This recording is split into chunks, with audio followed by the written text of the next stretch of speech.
दोस्तों नमस्कार।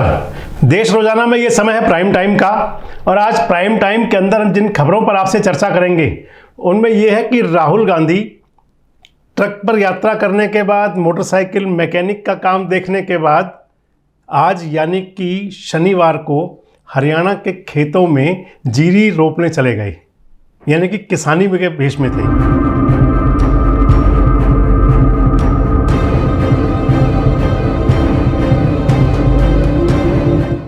और दूसरी खबर ये है कि जो 4 राज्यों में विधानसभा चुनाव होने हैं, इनको लेकर भारतीय जनता पार्टी ने अपनी तैयारियां तेज कर दी हैं। कई राज्यों के अंदर बीजेपी प्रदेश अध्यक्ष बदले हैं और कई प्रभारी बदले हैं।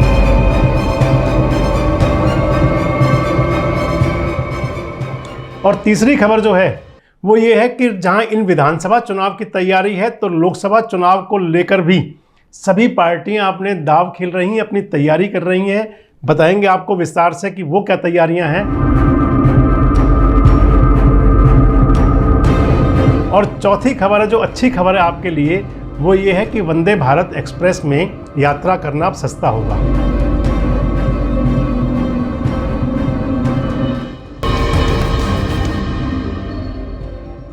तो प्राइम टाइम की खबरों में आगे बढ़ें उससे पहले उन पर नजरें डालें जो आज की सुर्खियां हैं। तो सुर्खियों में महाराष्ट्र की सियासत है, जहां पर नोटिस, अयोग्यता और इस्तीफे का खेला खेला जा रहा है। और इसी बीच शरद पवार ने खुलासा किया है कि भारतीय जनता पार्टी में शामिल होने की उनसे 3 बार बात हुई थी, लेकिन वो बात बन ना सकी। और दूसरा, आज बंगाल के अंदर पंचायत के चुनाव थे और चुनाव के अंदर भारी हिंसा के बीच मतदान हुआ, मतपेटियां फाड़ी गई, बैलेट बॉक्स को पानी में डाल दिया गया, वहाँ हिंसा हुई और हिंसा के अंदर 12 लोगों की मौत हो गई। तीसरी खबर ये है कि मानसून ने पूरे देश में चारों तरफ पानी पानी किया हुआ है, जल भराव मुसीबत बन चुका है।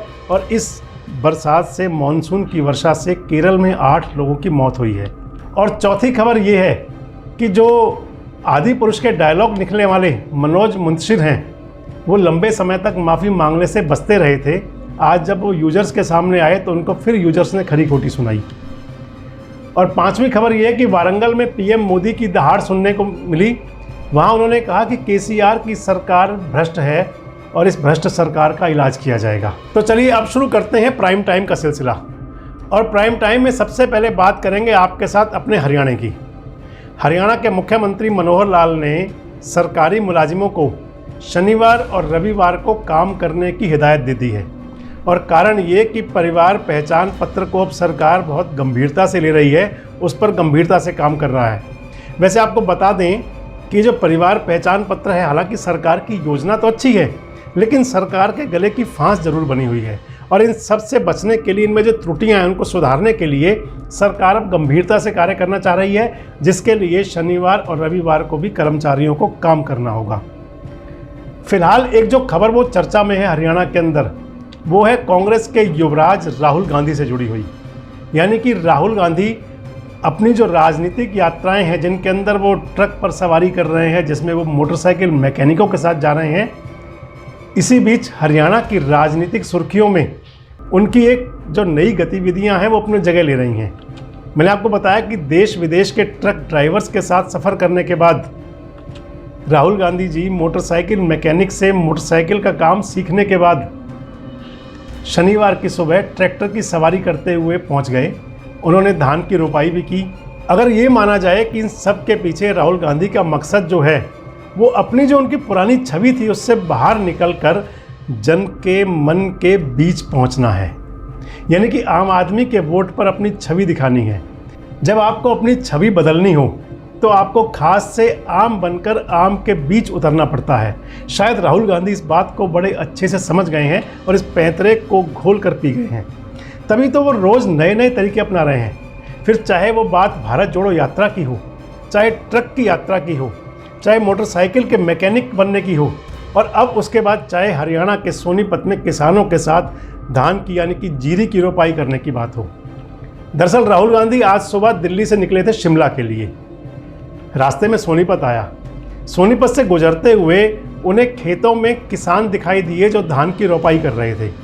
बस राहुल जी पहुंच गए, किसानों के बीच बातचीत की, किसानों की व्यथा पूछी, खेती की जानकारी ली, धान की रोपाई भी की, ट्रैक्टर भी चलाया और समय था सुबह सुबह 7 बजे का।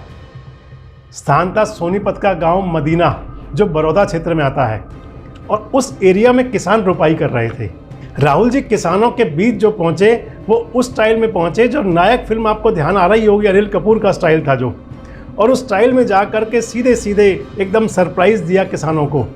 और उनकी जो सरप्राइजिंग एंट्री थी बेशक लोगों को उनके बारे में सोचने को मजबूर कर रही है, और इसमें भी कोई दो राय नहीं है कि राहुल आजकल जो दिशा पकड़ चुके हैं उसके बाद देश के कुछ एक फीसद हिस्से में उनकी सोच के प्रति जनता की सोच बदल रही है, ऐसा लगता है।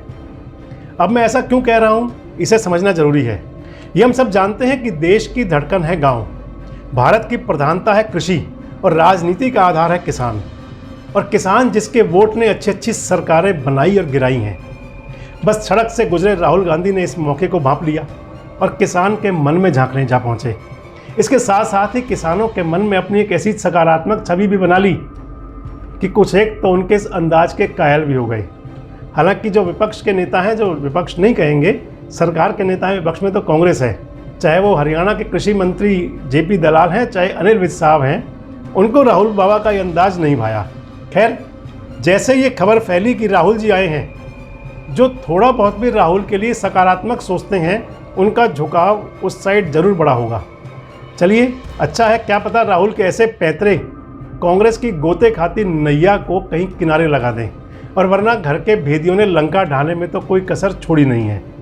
राहुल के ऐसे करतब उनकी पार्टी के नए नेताओं को भी सीख देंगे, और जो बंदर बांट चलती है पार्टी के अंदर, और उस बवंडर के बीच जो कुछ लोग पार्टी छोड़कर चले जाते हैं, ऐसे चेहरे खुद से ज़्यादा पार्टी की साख के बारे में सोच पालने, शायद ये राहुल गांधी का संदेश होगा।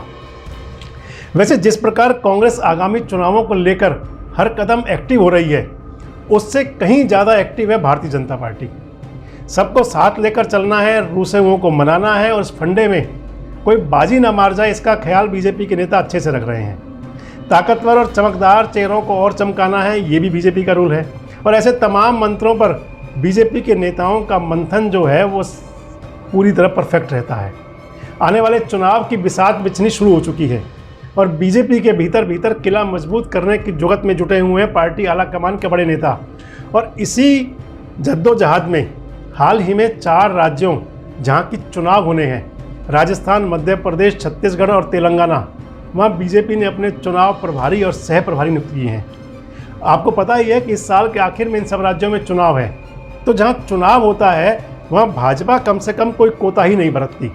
फिलहाल मध्य प्रदेश में जहां बीजेपी की सरकार है, तो राजस्थान और छत्तीसगढ़ में कांग्रेस की सरकार है, तेलंगाना में केसीआर की भारतीय राष्ट्र समिति की सरकार है, और इन चारों ही राज्यों के चुनावी समर में बीजेपी अपना परचम फहराना चाहती है, जिसके लिए तैयारियां शुरू हैं। प्रभारी नियुक्त कर दिए गए हैं। भूपेंद्र यादव जो हरियाणा बेस्ड हैं, केंद्रीय मंत्री हैं, उन्हें मध्य प्रदेश का प्रभारी बनाया गया है। आपको ये बता दें कि भूपेंद्र यादव भी राजनीति के चाणक्य समझे जाते हैं। अमित शाह के साथ साथ उनकी नज़दीकी है, और पार्टी का वे काफ़ी भरोसेमंद चेहरा हैं। केंद्रीय कोयला मंत्री प्रहलाद जोशी को राजस्थान का प्रभारी बनाया गया है। प्रहलाद जोशी की रणनीति ने 2022 में भाजपा को उत्तराखंड में जीत दिलाई थी, और मान लें कि उस जीत के बाद अब भाजपा ने राजस्थान के लिए उन पर भरोसा जताया है, वहाँ कमान सौंपी है। भाजपा के एक और बड़े नेता हैं प्रकाश जावड़ेकर, और उनको पार्टी ने तेलंगाना की जिम्मेदारी दी है, क्योंकि कर्नाटक में शिकस्त खाने के बाद भाजपा अब खासकर दक्षिण के राज्यों में कोई ढील नहीं बरतना चाहती, और इसलिए चुनाव प्रभारी के तौर पर सरकार चलाने का बेहतर अनुभव रखने वाले एबीवीपी से जुड़े हुए प्रकाश जावड़ेकर को नियुक्त किया गया है। और जावड़ेकर की नियुक्ति ने, आप ये मान लें कि जावड़ेकर को जब जब जिम्मेदारियां दी गई, चाहे वो 2018 में राजस्थान के चुनाव प्रभारी थे या कर्नाटक, आंध्र, तमिलनाडु जैसे राज्यों का नेतृत्व उनके हाथ में था, हर बार उम्मीद से ज़्यादा रिजल्ट जावड़ेकर साहब ने दिया। और इसलिए अब तेलंगाना में प्रकाश जावड़ेकर के हाथ हैं, और पीएम मोदी के करीबी माने जाने वाले ओपी माथुर को छत्तीसगढ़ राज्य का प्रभारी बनाया गया है। मोदी और शाह के करीबी तो हैं ही हैं माथुर साहब, इसके साथ साथ संघ के पुराने सदस्य भी हैं, और पहले उत्तर प्रदेश, महाराष्ट्र और गुजरात के साथ साथ राजस्थान के प्रभारी भी रहे हैं, जहां इनकी जिम्मेदारी रहते पार्टी ने खूब मजबूत पकड़ भी बनाई थी। मान लिया जाए किसी को ध्यान में रखते हुए माथुर जी को अब छत्तीसगढ़ की कमान दी गई है।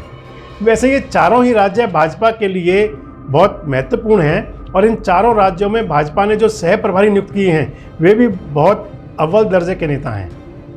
अगर बात की जाए मध्य प्रदेश की तो वहाँ पर भूपेंद्र यादव के साथ साथ रेल मंत्री अश्विनी वैष्णव सह प्रभारी हैं।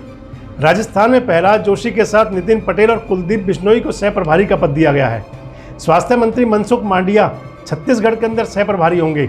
तो तेलंगाना में ये जिम्मेदारी दी गई है सुनील बंसल को।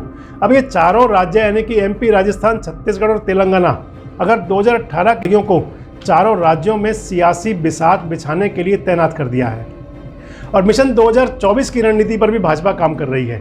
इसी कड़ी में पहले झारखंड, जहां बीजेपी ने 14 की 14 सीटें जीतने का लक्ष्य तय किया है, जिसके लिए इस राज्य की कमान भाजपा ने 2024 में घर वापसी कर चुके बाबूलाल मरांडी को दी है। बाबूलाल मरांडी आदिवासी समुदाय के नेता हैं, झारखंड के पहले मुख्यमंत्री रहे हैं। 2005 में उन्होंने बीजेपी के साथ कुछ नाराजगियों के बाद पार्टी छोड़ दी थी और लेकिन अब वो लगभग 18 साल बाद पार्टी में वापस लौट आए और जब पार्टी में वापस लौटे तो उन्हें पार्टी ने भी पूरा जिम्मा दिया और आशाएं उनसे भी लगाई हैं। अब राज्य की कमान सौंपने के लिए भाजपा ने आदिवासी समुदाय से आने वाले चेहरे को ही क्यों चुना, ये भी बड़ी बात है, क्योंकि खातियान बिल जिसे लेकर झारखंड के आदिवासी समुदाय में इन दिनों काफ़ी रोष है, क्योंकि हेमंत सरकार ने खातियान बिल वापस कर दिया है और खुद मरांडी से लागू करने की मांग लगातार करते रहे हैं। तो एक तो ये, और दूसरा क्योंकि मरांडी की विधानसभा सदस्यता, इन दो खास वजह से भाजपा ने मरांडी को झारखंड की कमान दी है। अगर तीर निशाने पर लगा तो मान लें कि एक बार मरांडी के नेतृत्व में भाजपा फिर झारखंड में कमल खिलाने की तैयारी में है, क्योंकि प्रदेश में भाजपा की जीत की राह वैसे उतनी आसान नहीं है। एक तो बड़ी ढील ये है और दूसरी कमज़ोर कड़ी ये है कि पार्टी में वहाँ गुटबाजी है, जिसे तोड़ना और पार्टी को जोड़ना मरांडी के लिए पहली चुनौती है। और दूसरी ये है कि उम्मीदवारों की लड़ाई। मरांडी की घर वापसी के बाद उनके घनिष्ठ नेता पार्टी में शामिल हो सकते हैं, तो जाहिर तौर पर पुराने नेताओं में से किन लोगों का पत्ता साफ होगा, मरांडी के कितने करीबियों को पार्टी टिकट देगी और इस स्थिति में टिकट कटने वाले सांसदों की नाराजगी कितनी बड़ी होगी, वो पार्टी में रहेंगे या पार्टी छोड़ेंगे, इस सब पर काम करना मरांडी के लिए बड़ी चुनौती होगी। इसके बाद ओबीसी समुदाय का झुकाव अपनी ओर करना भी एक बड़ा टास्क रहेगा। हालांकि कई समीकरणों में मरांडी प्रदेश के अंदर एक मजबूत छवि के नेता माने जाते हैं और जो चुनौती की कसौटी पर खरे उतर सकते हैं, ये मरांडी की खूबी है, क्योंकि राज्य में भाजपा जिन सीटों पर कमज़ोर रही वहाँ बाबूलाल मरांडी की पकड़ मजबूत है।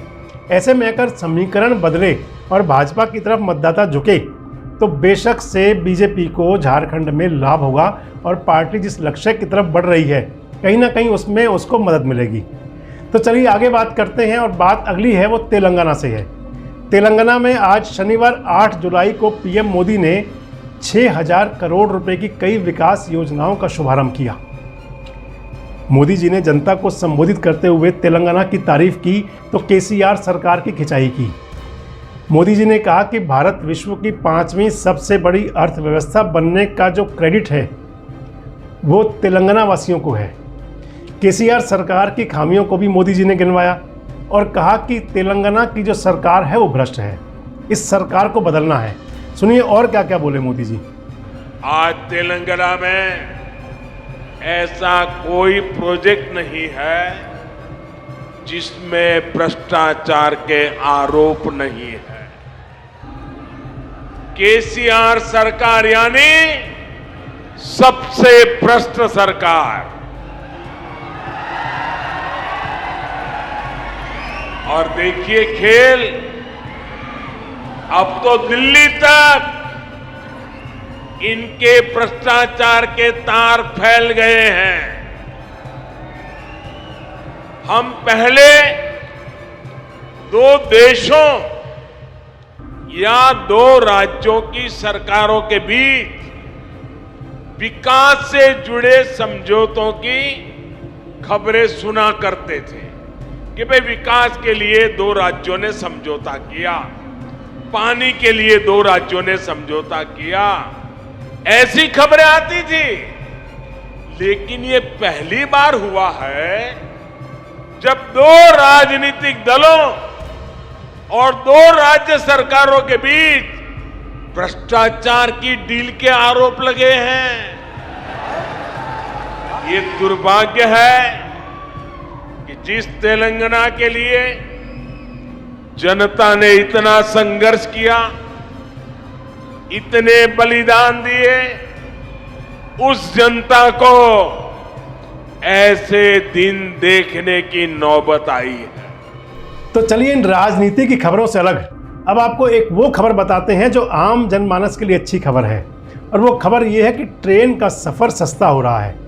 केंद्र सरकार की तरफ से आम आदमी के लिए राहत भरी खबर आई है कि वंदे भारत सहित सभी ट्रेनों के एसी चेयर कार और एग्जीक्यूटिव क्लास के किराए में 25% की कमी का ऐलान किया गया है। हो सकता है कि खबर सुनकर आप सोच रहे हों कि आखिर ये कमी पिछले महीने क्यों नहीं हुई, क्योंकि पिछले महीने छुट्टियां थी, समर वेकेशन था और लोगों को घूमने फिरने के लिए सैर सपाटे पर जाना होता है। खैर, देर आए दुरुस्त आए, सप्ताहांत में आप इस राहत का लाभ अब भी ले सकते हैं, यानी कि जुलाई के सप्ताहांत में जा सकते हैं। और मान लिया जाए कि अगली छुट्टियों में रेलवे की तरफ से आपको किराए में बेशक रियायत मिलेगी और ये आपको सुकून देगी, क्योंकि 25% किराया घटना एक बड़ी बात है। और इसके साथ साथ इस अच्छी खबर के साथ आपसे विदा लेते हैं। सोमवार फिर मुलाकात होगी आपसे प्राइम टाइम में कुछ खास खबरों के साथ, उन खबरों के साथ जो आपसे सरोकार रखती हैं। तब तक दीजिए इजाजत, अपना बहुत ध्यान रखिए। नमस्कार, शुभ रात्रि। हमारे साथ जुड़े रहने के लिए देखते रहिए देश रोजाना का यूट्यूब चैनल सब्सक्राइब कीजिए। साथ ही देश रोजाना की खबरें सबसे पहले देखने के लिए प्रेस कीजिए बेल आइकन।